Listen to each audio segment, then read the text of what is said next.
오늘 우리에게 주신 하나님의 말씀은 요한 1서 1장 1절부터 2장 6절까지 말씀입니다. 요한 1서 1장 1절부터 2장 6절까지 말씀, 저와 여러분이 한 절씩 교독하겠습니다.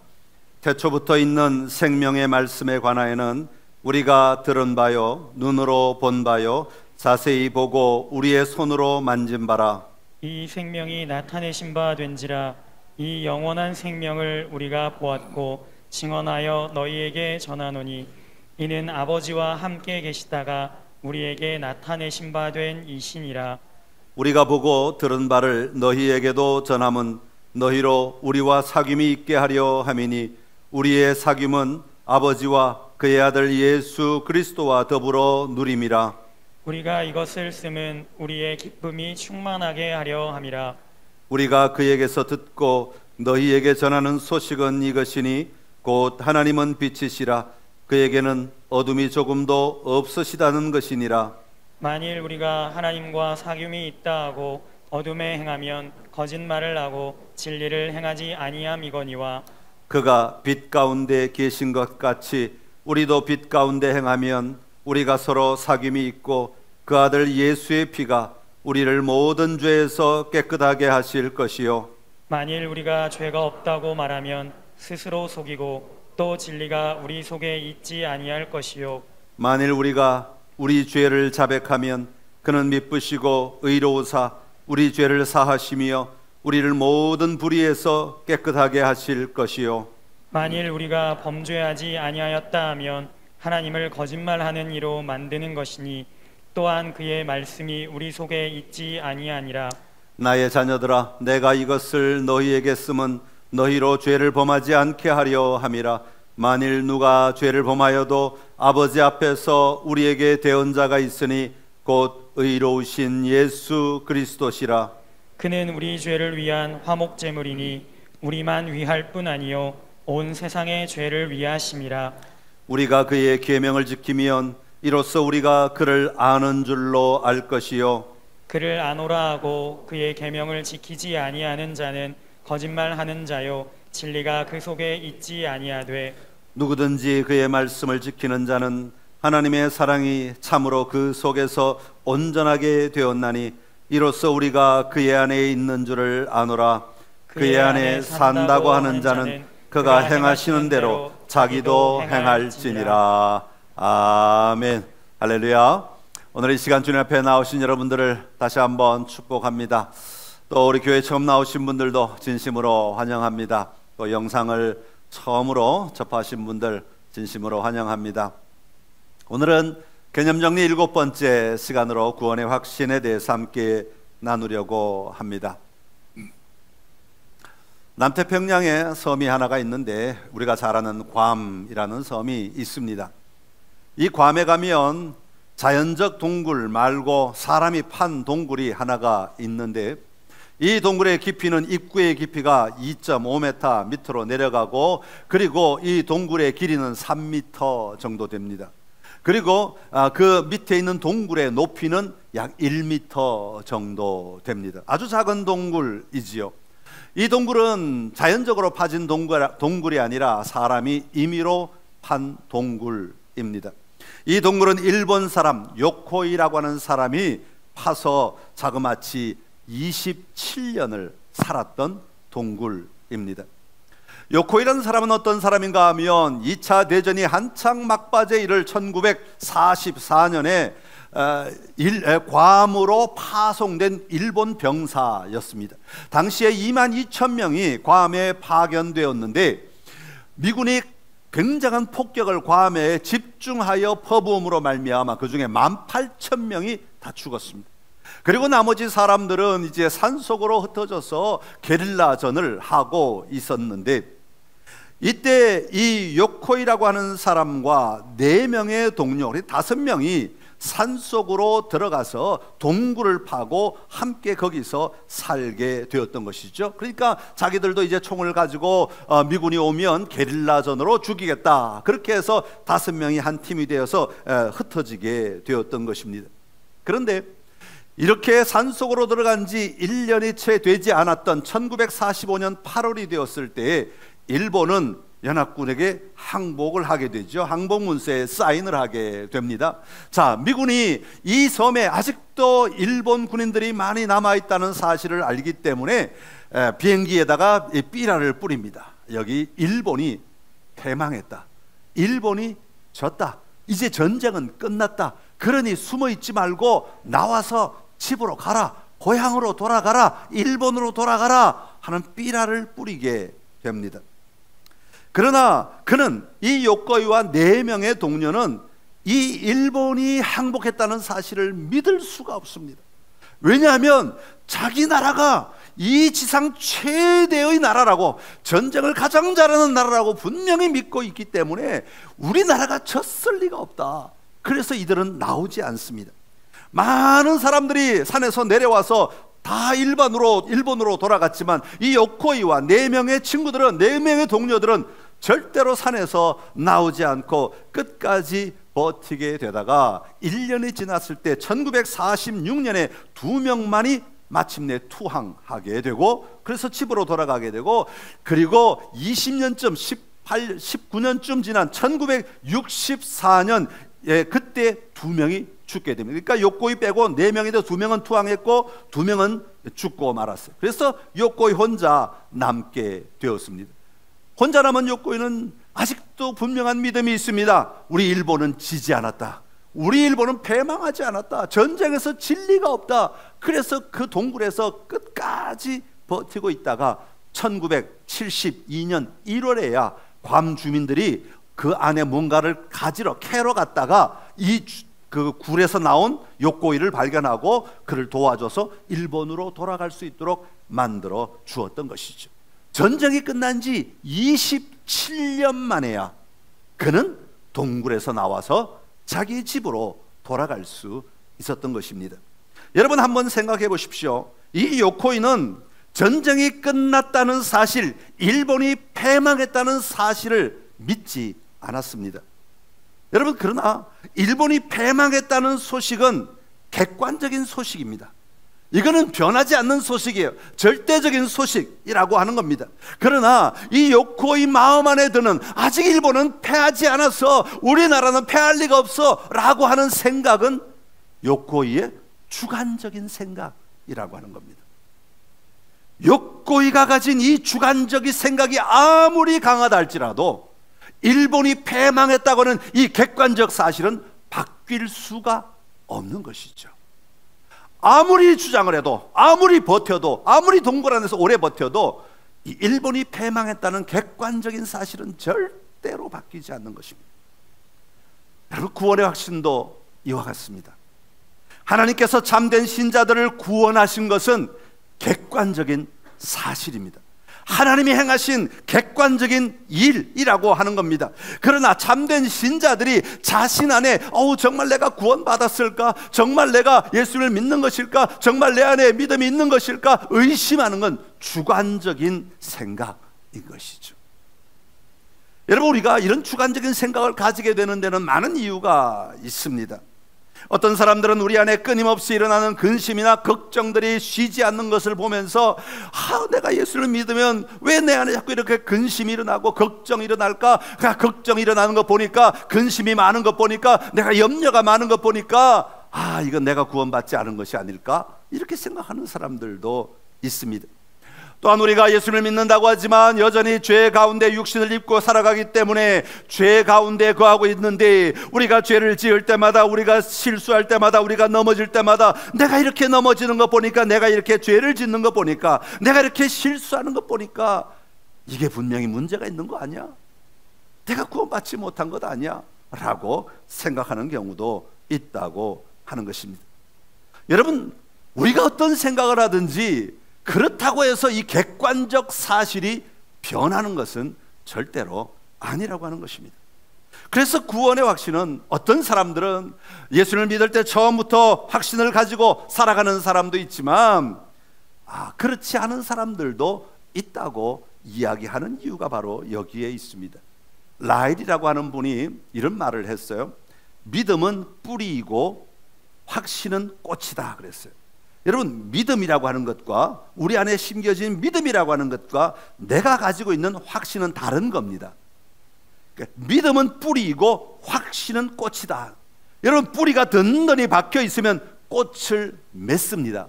그러나 뿌리가 박혀 있다고 해도 꽃을 안 맺을 수도 있다 하는 겁니다. 꽃이 없다고 이 뿌리가 박혀 있지 않다라고 부정할 수는 없다라는 것이죠. 우리는 지난주에 구원이 어떻게 우리에게 오는가를 들었습니다. 구원은 나의 노력이나 나의 지식이나 나의 열심에서 오는 것이 아닙니다. 구원은 성부 하나님께서 창세전에 우리를 택하셨다, 우리를 부르셨다라는 것에서부터 출발합니다. 그리고 성자 예수님께서 하나님의 택하신, 성부 하나님이 택하신 그 작정을 이루시기 위하여 죄의 문제를 해결하지 않으면 안 되기 때문에 이 땅에 오셔서 십자가를 지시고 우리의 모든 죄를 대신 지시고 돌아가셨습니다. 그리고 부활하신 것입니다. 성자 예수님께서 우리를 위하여 이 놀라운 일을 행하심으로 하나님께 나아갈 수 있는 길이 열려지게 되었는데, 이 예수님이 행하신 일이 오늘 우리에게 어떻게 적용되느냐, 어떻게 나와 연결되느냐, 바로 성령 하나님께서 그 일을 행하여 주셨다 하는 겁니다. 그러니까 우리가 누리고 있는 이 구원의 삶은 내가 열심을 가지고 내가 애를 써서 내가 수고하여 쟁취하는 어떤 종교적 행위가 아니라 삼위 하나님의 일하심의 열매이다 라고 성경은 분명히 우리에게 말씀하고 있습니다. 여러분, 구원이 삼위 하나님이 우리에게 주신 선물이라면 우리 안에 가지고 있는 그 주신 선물에 대한 확신을 가지는 것도 내 마음대로 하는 것이 아니라, 내가 임의로 하는 것이 아니라 성령 하나님이 우리 안에 부어주시는 마음이어야 한다 하는 것입니다. 로마서 8장 16절의 말씀인데 우리 한번 읽어보겠습니다. 성령이 친히 우리의 영과 더불어 우리가 하나님의 자녀인 것을 증언하시나니. 아멘. 다시 한번 읽겠습니다. 시작. 성령이 친히 우리의 영과 더불어 우리가 하나님의 자녀인 것을 증언하시나니. 아멘. 성령 하나님께서 우리 안에서 우리를 하여금 보게 하시고 듣게 하시고 알게 하시고 느끼게 하시고 행하게 하시고 의지도 주시고 마음도 주십니다. 그래서 내 삶이 성령님의 인도함에 따라 드러내고 표현하고 누리게 되는 것이다 하는 것입니다. 그래서 우리가 성령 하나님께 얼마나 반응하고 살아가느냐에 따라 우리가 얼마나 많이 누리느냐 적게 누리느냐 달라지게 되는 것이죠. 오늘 우리가 읽은 요한일서는 사도 요한이 기록한 책입니다. 사도 요한은 성경을 참 많이 적었어요. 많이 기록했어요. 제일 먼저 요한복음을 썼습니다. 그 다음에 요한 1서, 요한 2서, 요한 3서. 입을 좀 벌려야 될 분들이 몇 분 계셔서 제가 이러고 있는 겁니다. 마지막으로 쓴 책은 요한계시록, 사도 요한이 쓴 겁니다. 요한계시록, 사도 요한이 썼어요. 사도 요한은 글을 쓸 때 특징이 하나가 있어요. 그게 뭐냐면 내가 왜 이 책을 썼느냐를 마지막에 이렇게 집어넣는 그런 습관이 하나가 있어요. 다 그렇진 않지만 그래도 대부분의 몇 권의 책은 그렇게 하는데 그 중에 하나가 요한복음입니다. 요한복음 20장 31절에 보면 이 글을 쓴 목적을 이렇게 쓰고 있습니다. 같이 읽어볼까요? 오직 이것을 기록함은 너희로 예수께서 하나님의 아들 그리스도이심을 믿게 하려 하며 또 너희로 믿고 그 이름을 힘입어 생명을 얻게 하려 함이라. 아멘. 이것을 기록하면, 내가 왜 이 책을 쓰느냐 하면, 내가 왜 요한복음을 쓰느냐 하면 이 책을 쓰는 이유가 있는데, 예수님이야말로 하나님이시다라는 것과 예수님이야말로 우리의 죄인들을 구원할 수 있는 메시아가 되신다라는 것을 알도록 하기 위하여, 그래서 예수님을 믿고 영생을 얻게 하려고 요한복음을 기록했다. 그래서 교회에 처음 나오시는 분들에게, 처음 나오신 분들이 종종 묻지요. 성경 이거 너무 두껍고 이거 너무 힘이 드는데 창세기부터 읽으려니까 레위기 가면 다 멈추고 마태복음부터 읽으려면 족보에서 다 멈추는데 어디부터 읽으면 좋겠습니까? 그래요. 그러면 제가 어디부터 읽으라고 그러겠어요? 요한복음 읽으라고 해요. 왜? 요한복음을 읽어야 예수님이 하나님이신 것과 그럼에도 불구하고 이 땅에 오셔서 우리를 구원하시기 위해 오신 메시아이심을 알 수 있게, 믿을 수 있기 때문이다 라고 말하기 때문에 그렇습니다.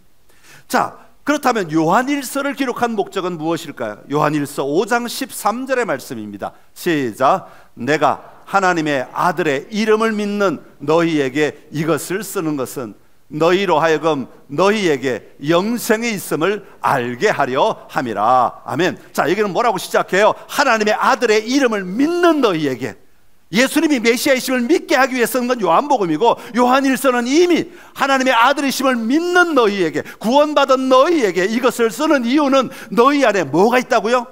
영생이 있음을. 영생이 있다는 말은 무슨 뜻이에요? 내가 구원받은 자임을 알도록 하기 위함이다. 그러니까 우리는 요한일서 전체를 읽으면서 요한일서를 통해 뭘 발견할 수 있냐면, 아, 구원받은 사람은 이런 사람들이구나. 아, 구원받은 사람은 이런 증거가 있구나. 아, 구원받은 사람은 이런 일들이 일어나는구나 하는 것들을 통해서 오히려 역으로, 아, 내가 구원받은 자가 맞구나 하는 것들을 확신할 수 있도록 만들어주기 위해 쓴 책이 바로 요한일서이다, 그렇게 말하고 있는 겁니다. 자, 오늘 이 말씀을 통해서 요한일서 전체가 말하고 있는 것을 요약해서 말씀을 드리지만 1장과 2장에 있는 말씀을 중심으로 세 가지를 말씀드리려고 하는데, 이 세 가지들을 가지고 여러분 안에 분명한 확신을 가지고 담대하게 살아가는 우리 선창의 모든 가족들이 되시기를 간절히 기원합니다. 자, 그러면 우리가 어떤 것으로 내가 구원받은 자임을, 내 안에 영생이 있음을 확신할 수 있는가? 첫 번째는 사귐이 있는가 하는 것을 보면 알 수 있다고 말하고 있습니다. 한번 따라합시다. 사귐이 있는가? 내 안에 사귐이 있다. 누구와의 사귐이겠습니까? 자, 2절과 3절의 말씀을 다시 한번 읽어보겠습니다. 시작.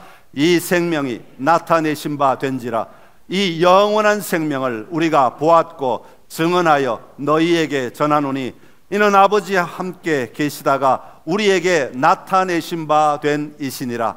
우리가 보고 들은 바를 너희에게도 전함은 너희로 우리와 사귐이 있게 하려 함이니 우리의 사귐은 아버지와 그의 아들 예수 그리스도와 더불어 누림이라. 아멘.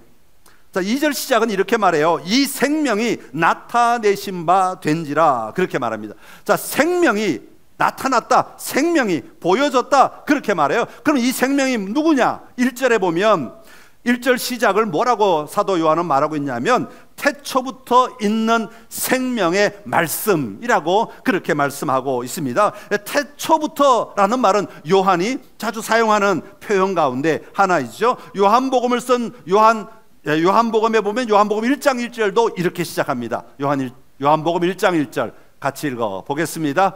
태초에 말씀이 계시니라. 이 말씀이 하나님과 함께 계셨으니 이 말씀은 곧 하나님이시니라. 아멘. 태초부터 있었던 말씀은 곧 예수 그리스도시다 라고 말하고 있죠. 이것은 무엇을 함축하여 말하고 있는가 하면 예수님이야말로 태초부터 계시던 하나님이시다 라는 것을 이야기하고 있는 것입니다.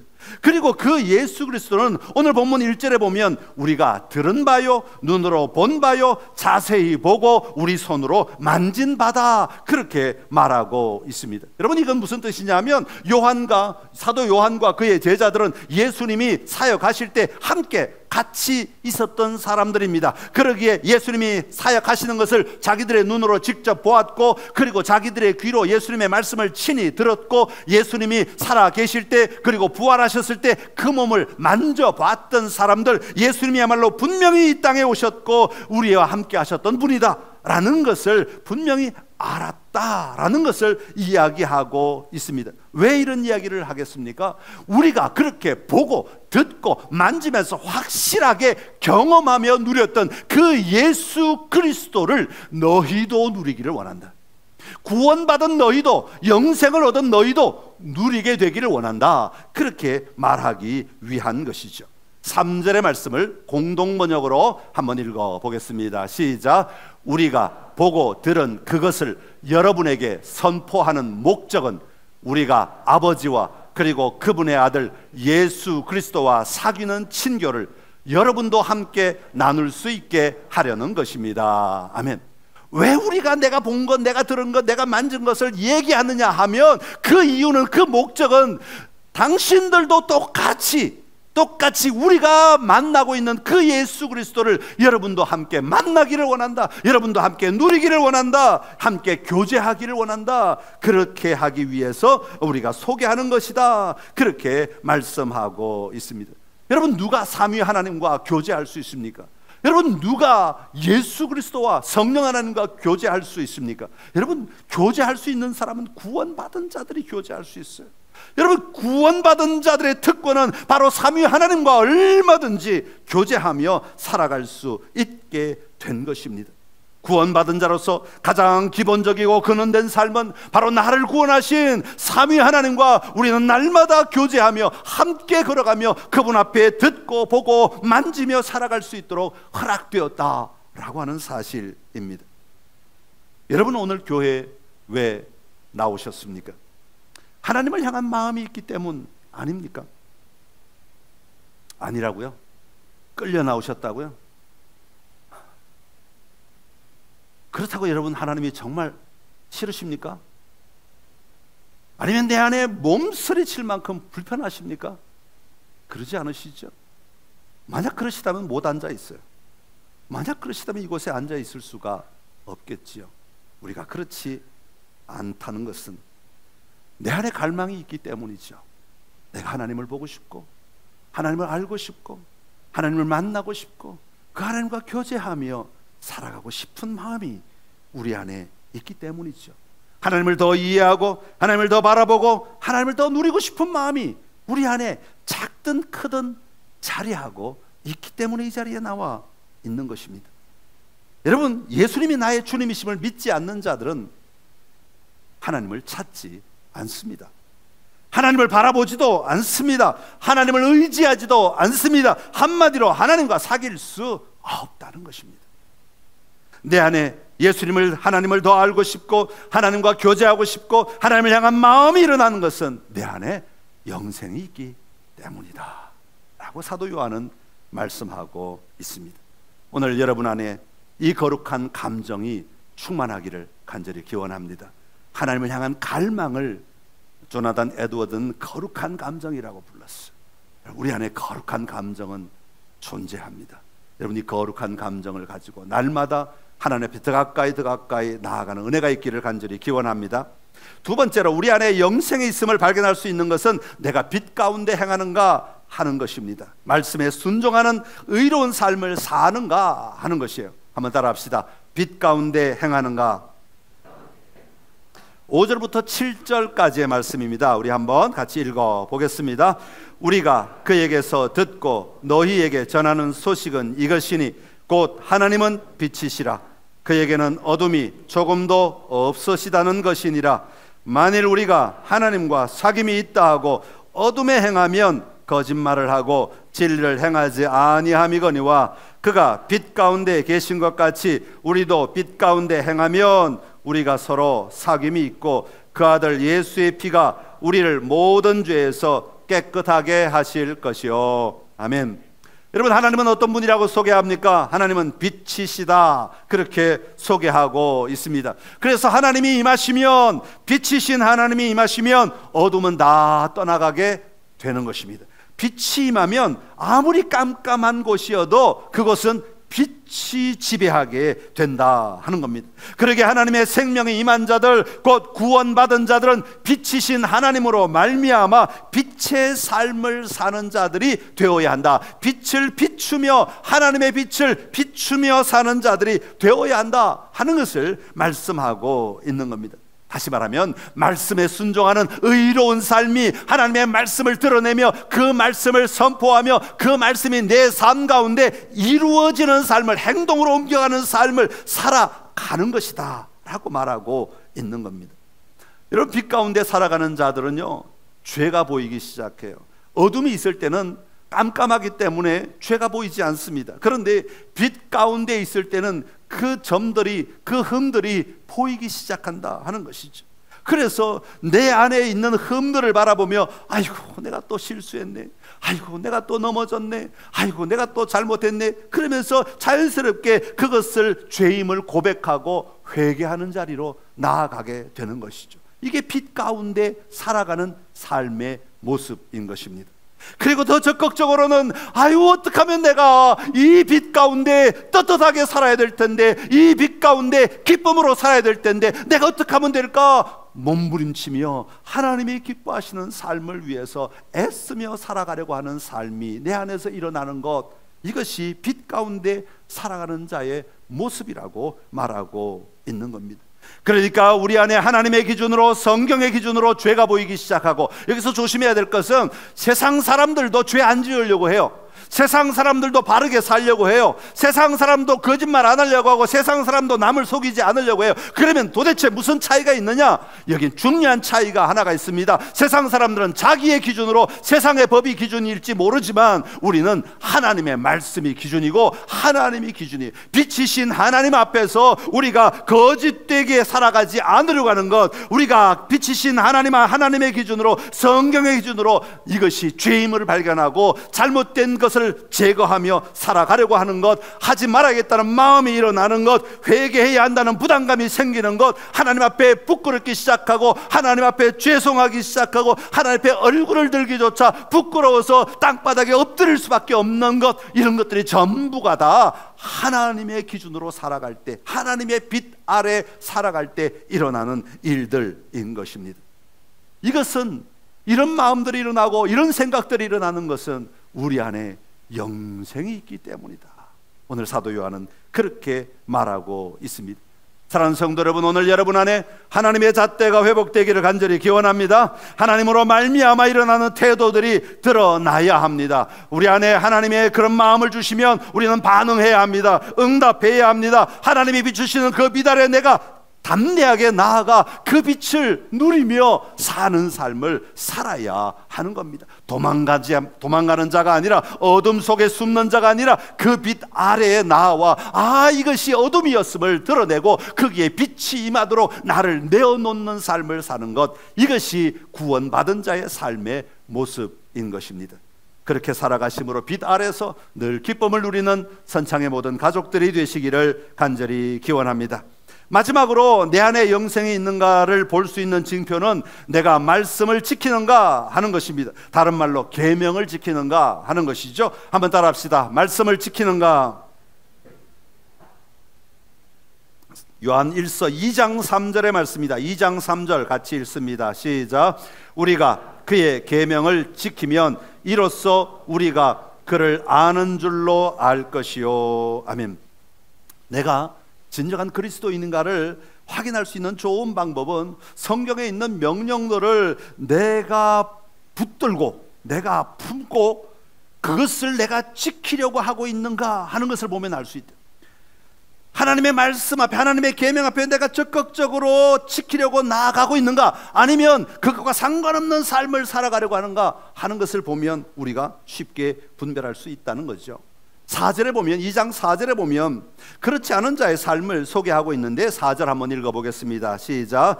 그를 아노라 하고 그의 계명을 지키지 아니하는 자는 거짓말하는 자요 진리가 그 속에 있지 아니하되. 그를 아노라 하는 건 이제 말로만 내가 예수를 믿는다 이렇게 말하는 사람들이죠. 말로만 그렇게 하는 것, 실제로 구원이 임하지 못한 사람들, 그런 사람들을 이야기하는 겁니다. 계명을 지키려는 마음이 없고 의지가 없는데도 하나님을 안다고 말한다는 건 이건 거짓말일 수밖에 없다, 그렇게 말합니다. 그렇다면 우리가 붙들고 지켜야 될 계명은 무엇인가? 여러분, 예수님은 이 말씀을 전체 계명을 요약해서 뭐라고 말씀하고 있습니까? 마태복음 22장 36절에서 40절의 말씀 같이 읽어보겠습니다. 선생님, 율법 중에서 어느 계명이 크니까? 예수께서 이르시되 내 마음을 다하고 목숨을 다하고 뜻을 다하여 주 너의 하나님을 사랑하라 하셨으니 이것이 크고 첫째 되는 계명이요 둘째도 그와 같으니 내 이웃을 내 자신같이 사랑하라 하셨으니 이 두 계명이 온 율법과 선지자의 강령이니라. 아멘. 너희가 하나님을 향하여 사랑한다, 하나님을 사랑합니다 라고 고백하느냐? 그러면 동시에 이웃을 향하여서도 사랑한다 라고 고백하며 살아야 한다 하는 것입니다. 오늘 읽지는 않았지만 7절 이하에 보면 우리가 빛 가운데 있다면 마땅히 우리가 해야 할 일이 있는데 10절에 보면 형제를 사랑하는 것이다 라고 말씀하고 있습니다. 그리고 15절에 보면 세상을 사랑하지 않는 것이다 라고 말합니다. 세상의 가치를 따라가지 아니하고 세상은 저 사람은 나 죽일 놈이고 나쁜 놈이고 그래도 우리는 그렇게 살지 아니하고 사랑의 마음을 열어가며 사는 자들이다 라고 말하고 있는 겁니다. 사랑하는 성도 여러분, 우리 안에 일하시는 성령 하나님은 우리로 하여금 이 사랑의 삶을 살도록 강권하시는 하나님이십니다. 그러게 우리가 이웃을 향한 눈이 열리고 마음이 열리고 사랑의 태도가 나타나기 시작하는 것은 구원받은 성도의 마땅한 삶의 모습인 것입니다. 여러분, 미워하며 살겠다고 결단하지 마십시오. 가끔 성도들 가정에 이렇게 얘기 들어보면 내가 이제부터는 이 왼수를 내가 죽을 때까지 용서 못할 거야, 그러고 사시는 분들이 계세요. 그러지 마세요. 그건 하나님이 주신 마음이 아닙니다. 하나님은 그렇게 살라고 말씀하지 않으십니다. 미워하는 관계를 오히려 풀어가고 시간이 걸리더라도 오래 걸리더라도 설령 내가 죽을 때 해결된다 할지라도 기다려주며 풀어가며 노임받아 그 묶임에서부터 노임받으며 살아가라고 말씀하시는 거예요. 그게 하나님이 주신 마음이에요. 그것이 그 마음을 받아들일 수 있는 삶이 구원받은 자의 삶이라고 말하는 거죠. 여러분, 말 조심해야 돼요. 그래서 점점 더 느끼는 건, 나이 얘기하면 곤란하니까 아직 젊은데 자꾸 느끼는 건 뭐냐 하면, 정말 우리가 그리스도인들은 말 조심해야 되겠다. 그냥 쉽게 던지는, 툭툭 던지는 한마디가 얼마나 많은 상처를 받고 그게 예수 그리스도의 삶을 살지 못하도록 막는 일들이 얼마나 많은가 하는 것을 보게 됩니다. 여러분, 누구든지, 그게 여러분의 딸이든지 아들이든지 여러분 며느리든지 사위든지 아니면 여러분들의 이웃이든지 다른 성도든지, 여러분, 우리는 풀어가는 자들이에요. 풀어가는 자들이. 너 왜 그렇게 했어? 라고 묶어가는 자들이 아니라 풀어가는 자들. 그래, 그럴 수도 있지. 그래, 그러면 다음엔 이렇게 좀 더 우리가 잘 해보자, 이렇게 회복해보자, 이렇게 살아보자. 이게 구원받은 자들에게 주신 하나님의 마음이라고 하는 겁니다. 이웃을 사랑하라 라고 하는 말은 그렇게 살아가라라는 마음을 우리에게 주셨다는 거예요. 그런데 우리가 그걸 무시하고 하나님이 원치 않는 마음으로 살아가려고 하면 거기에는 문제가 일어나게 되어 있어요. 꼬임이 일어나기 시작하고 아픔이 일어나게 되는 것입니다. 여러분, 풀어주시는 주님의 마음을 가지고 살아가십시오. 열어주시는 주님의 마음을 가지고 살아가십시오. 그럴 때 구원받은 자로서 참 기쁨과 아름다움을 누리며 살아가게 될 것입니다. 그렇게 살아갈 때 우리 안에는 하나님의 말씀이 확신으로 고백되게 되는 일들이에요. 그래서 우리가 확신의 말씀들을 좀 외우는 게 좋아요. 그래서 내 안에 힘들 때마다 확신 있는 말씀을 선포하면서 내 믿음은 이거다 라고 고백하는 것은 우리에게 많은 유익을 줘요. 그래서 구원의 확신은 우리에게 많은 신앙의 유익을 줍니다. 더 깊은 관계로 나아가게 하고 더 아름다운 모습을 열어가도록 만들어가는 유익이 있어요. 그래서 확신을 가지는 것이 더 큰 유익이 있다 하는 것입니다. 성경에 보면 여러 가지 말씀들이 있지만 몇 가지 확신의 말씀들을 제가 소개하고 말씀을 마치겠습니다. 내가 사망의 음침한 골짜기를 다닐지라도 해를 두려워하지 않을 것은 주께서 나와 함께 하심이라. 주의 지팡이와 막대기가 나를 안위하시나이다. 여러분, 붙드십시오. 여러분이 말씀 붙드십시오. 주께서 심지가 견고한 자를 평강하고 평강하도록 지키시리니 이는 그가 주를 신뢰함이니이다. 아멘.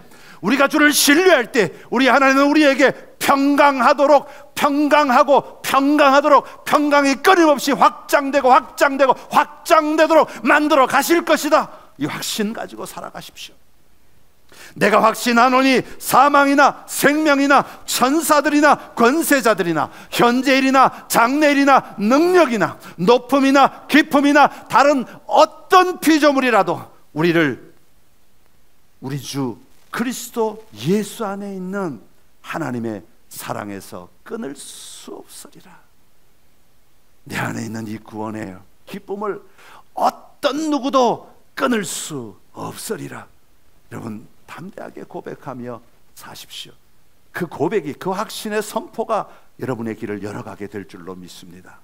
바라긴 우리 선창의 모든 가족들이 담대한 믿음으로, 확신 있는 믿음으로, 날마다 선포하며 열어가는 믿음으로 여러분의 믿음의 삶이 풍성해지기를 간절히 기원합니다. 기도하겠습니다. 참 좋으신 우리 하나님 아버지, 은혜를 감사합니다.